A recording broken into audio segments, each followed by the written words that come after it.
안녕하세요, 가치현입니다. 6월 7일 화요일 국내 시장이 마감되었습니다. 자, 며칠 동안 연휴가 지나고 나서 새롭게 다시 시작이 되었죠. 그런데 오늘 시장이 굉장히 좋지 못했어요. 지금 보시는 것처럼 코스피가 1.7% 가까운 급락이 나왔고, 그리고 내내 흘러내리는 모습이 나왔죠. 또 일봉으로 보면 직전에 60일선에서 한 4일 정도 주가가 횡보하는 모습이 나왔어요.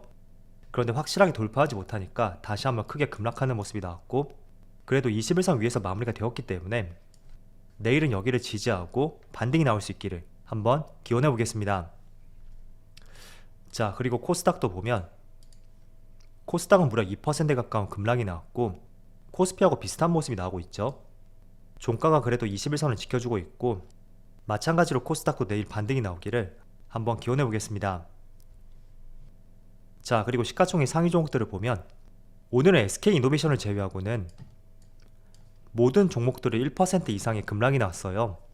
반도체 관련주도 굉장히 부진했었고, 또 2차전지, 바이오, 인터넷, 업종 구분 없이 큰 폭의 하락이 나왔었고, 그리고 코스닥은 대부분의 종목들이 2% 이상의 급락하는 모습이 나왔습니다. 여러분들도 굉장히 어려웠던 시장이었을 거라고 생각이 되고요. 참 이번 주 첫날부터 쉽지가 않네요. 자, 그럼 이어서 코스피의 수급을 보면 오늘은 기관이 8,200억의 순매도가 나왔고, 외국인은 2천억 규모의 순매도가 나왔습니다. 외국인의 매도 규모가 과거에 비해서 조금은 커졌다고 하지만 2천억 정도면 그렇게 큰 규모는 아니라고 볼 수 있거든요. 반면에 기관 같은 경우에는 금융투자를 중심으로 굉장히 많은 매도세가 나왔어요. 그래서 오늘의 하락의 주범은 기관이었다, 이렇게 짚어볼 수가 있고, 또 코스닥을 보면 반대로 코스닥은 기관과 외국인의 많은 순매도가 나왔습니다. 그래서 외국인은 상대적으로 코스피보다는 코스닥 쪽에서 더 큰 매도 강도를 보여주었었다, 그렇게 볼 수가 있겠죠. 단순히 금액적인 부분만 본다면 코스피에서 더 많은 매도가 나왔다고 볼 수 있어요. 그렇지만 시장 규모로 봤을 때는 매도 강도는 코스닥이 더 강했었다, 그렇게 봐야 되겠죠. 자, 그리고 삼성전자도 마찬가지로 기관과 외국인의 많은 순매도가 나왔어요. 외국인의 매도세가 조금 줄어들었나? 그런 생각이 들었었는데 다시 한번 좋지 못한 모습을 보여주었고, 그리고 상대적으로 낙폭이 조금은 덜했었던 LG에너지솔루션, 이 종목은 반대로 외국인의 순매수가 들어왔네요. 자, 그리고 오늘 낙폭이 강했었던 삼성 SDI, 이 종목은 역시 외국인의 많은 순매도가 나왔고, 기관도 많은 순매도를 보여주었습니다. 자, 그리고 반대로 SK이노베이션은 외국인의 많은 순매수가 들어왔고, 기관도 8거래 연속으로 순매수를 보여주었습니다.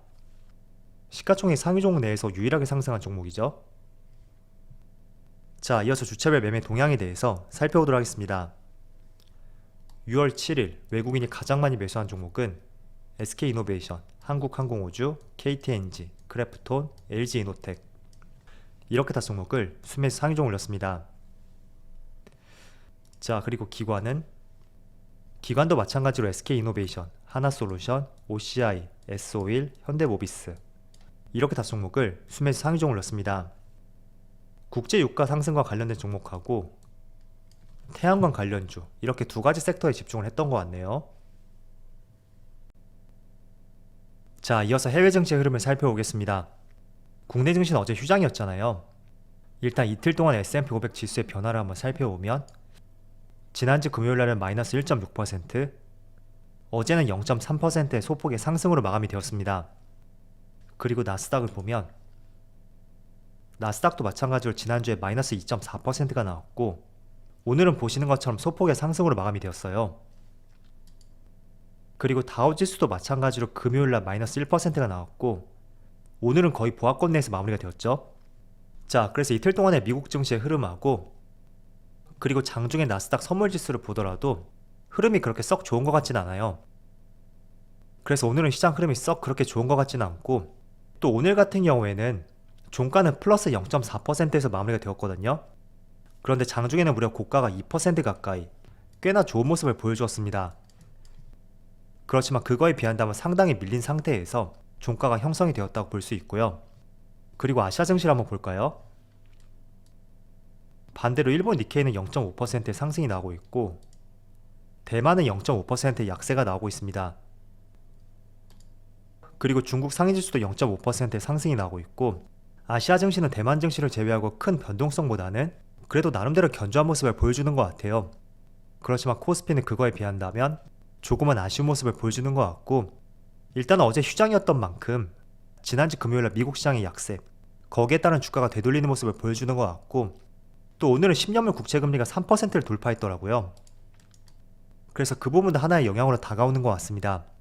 그리고 현재 상승 종목을 살펴봐도 현재 코스피는 160개, 코스닥은 259개, 전체 종목 대비 거의 4분의 1 수준밖에 되지 않는 것 같아요. 그래서 오늘은 어려웠던 시장이었다고 생각이 되고, 그리고 일단은 코스피 시장에 있어서 조금은 부정적으로 볼 수 있는 내용이 하나가 발표가 되었어요. 자, 글로벌 IB에서 코스피의 투자 의견과 전망치 모두 하향 조정했고, 그 이유 중에 하나로서 금리 인상과 전쟁 장기화에 따른 약세장이 이어지고 있는 분위기가 반영이 되었다, 그런 전망을 내놓았습니다. 자, 여기서 글로벌 IB라는 것은 글로벌 대형 투자은행이라고 보시면 돼요. 그래서 우리가 흔히 알고 있는 모건 스탠리, JP 모건, 이런 곳들이 대표적인 글로벌 IB라고 볼 수 있겠죠. 자, 그렇지만 금리 인상과 전쟁 같은 경우에는 여러분들도 충분히 알고 있는 의견이었었고, 지금 와서 새삼스럽게 하향 조정하나? 그런 의견도 가지고 있어요. 그래서 이런 부분은 기자적인 측면으로 봤을 때는 조금은 부정적으로 다가올 수는 있겠죠. 그렇지만 우리가 충분히 몸소 체감하고 있던 것이었고, 또 어느 누구도 지금 시장이 크게 상승할 것이라고 그렇게 기대를 하진 않고 있잖아요. 그래서 너무 의미부여를 하지 마시고요. 일단은 이런 의견이 있었고, 또 반대되는 시각으로 본다면 국내 기관인 이베스트 증권에서는 올해 코스피가 4분기가 되었을 때는 3,000포인트를 향해 갈 것이다, 그런 전망도 있습니다. 그 대표적인 이유로는 1분기와 2분기 초에 코스피에 급한 조정이 있었다면 2분기 후반부터 3분기 초반까지는 그 횡보장이 이어질 것이고, 대체적으로 3분기 후반부터 시장이 한 차례 반등할 수가 있다, 그렇게 전망을 내놓았습니다. 그래서 지금 많은 투자 기관들에서 굉장히 불확실한 투자 의견들이 많이 나오고 있는 것 같아요. 그렇지만 저도 늘 말씀을 드리지만 최소한 2분기만큼은 바닥을 다지는 시점으로서 그렇게 시장을 바라봐야 된다고 생각이 되고요. 또 이번 주에 변곡점이 될 수 있는 한 가지 재료가 있거든요. 바로 이번 주 금요일, 아마 한국 시장이 반영이 된다면 다음 주 월요일날 반영이 될 텐데, 이번 주 금요일날 5월 소비자 물가지수 발표가 있습니다. 일단은 전문가들의 예상치를 보면 8.3%를 가리키고 있거든요. 약간은 상향 조정됐던 이유가 저번 달에 예상치를 소폭 상회하는 수준이 나왔잖아요. 그래서 거기에 따른 예측치를 조금은 올려잡은 것이 아닌가, 그렇게 볼 수 있고, 만약에 정말로 시장에 부합하는 수준이 나온다면 3개월 동안의 상승이 제한되었던 만큼 그 점도 물가가 피크를 찍었구나, 거기에다 힘을 실어줄 수 있는 하나의 좋은 재료가 될 것 같습니다. 그래서 이번 주 금요일날 소비자 물가지수 발표도 있는 만큼 이번 주만큼은 조금은 눈치 보는 장세가 이어지지 않을까, 그렇게도 생각이 되는 것 같습니다. 자, 그리고 오늘 코스피 대형주들 한번 살펴볼게요. 자, 오늘은 삼성전자도 굉장히 약세를 보여주고 있고, 또 대형주 내에서 삼성 SDI 직전 저점을 이탈하였죠. 그리고 카카오도 마찬가지로 약세를 보여주고 있고, 반대로 SK이노베이션만 굉장히 큰 강세를 보여주고 있습니다. 아무래도 이노베이션은 유가 영향이 있는 것 같고요. 오늘자 유가 거래를 확인해 보니까 소폭이 하락하는 모습이 나오고 있지만 그래도 118달러를 기록하고 있어요. 직전 3월달에 최고점이 123달러였던 만큼 이제는 고점을 위협하는 수준까지 올라왔고, 또 정제 마진까지 굉장히 강세를 이어지고 있는 만큼 제가 주말에도 한 차례 말씀을 드렸듯이 이노베이션은 한 차례 조금 더 강세를 보일 가능성이 있다, 그렇게 볼 수 있는 것 같습니다. 자, 그리고 삼성 SDI는 오늘 생각보다 낙폭이 강하거든요. 일단은 제 개인적인 의견을 말씀을 드려보면 지난주에 글로벌 IB에서 목표 주가를 반토막으로 하향 조정하는 굉장히 부정적인 기사가 나왔어요. 그래서 오늘처럼 시장이 부정적일 때 조금 더 매도 물량이 강하게 나오고 있는 것 같다고 생각이 되고요. 또 일각에서는 그런 의견들이 있잖아요. 주말에 아이오닉5가 화재가 있었는데 고속도로 톨게이트와 부딪히는 사고가 있었고, 거기에서 화재가 발생이 되었기 때문에 국내 배터리 3사들 조금은 좋지 못한 영향을 받지 않느냐, 그렇게도 볼 수 있을 거예요. 그렇지만 그렇기 위해서는 지금 SK이노베이션이라든지 또 LG에너지솔루션, 이 두 종목의 주가 흐름은 그렇게 크게 빠지지 않고 있고, 오히려 이노베이션은 상승이 나고 있는 만큼 그 영향은 받지 않는 것 같다 라고 저는 보여지는 것 같고요. 그리고 일단 삼성 SDI는 일단은 저점을 이탈했다고 볼 수 있잖아요. 그리고 많은 거래량과 함께 또 낙폭이 조금 강하게 나고 있는데, 저는 개인적으로 직전 저점까지 이 정도까지는 마음의 문을 조금 열어놓는 것이 오히려 나을 수도 있다. 그런 말씀 드리겠습니다. 조금은 이런 의견이 부정적으로 보일 수는 있겠지만 일단은 직전 저점을 이탈했잖아요. 약 2달 동안 이어졌던 직전 저점이었는데 그 부근을 이탈했다는 것은 조금 더 추가 하락 가능성이 있고, 그런 부분을 봤을 때는 제가 바닥을 맞출 수는 없겠어요. 그렇지만 아무래도 조금은 러프하게 직전 저점까지는 심리적으로 마음의 문을 열어두는 것이 조금 더 대응하기는 낫지 않을까, 그렇게 생각이 되는 것 같아요. 자, 그리고 월봉으로 보면 직전에 바닥을 한번 형성했던 것이 이쯤 되었죠. 한 차례 매물대가 형성이 되었던 45만원 부근, 거기서 한 차례 반등이 나왔던 만큼 실적과 성장성을 동시에 겸비한 기업인 만큼 저는 개인적으로 이 종목을 보유하지 않고 있거든요.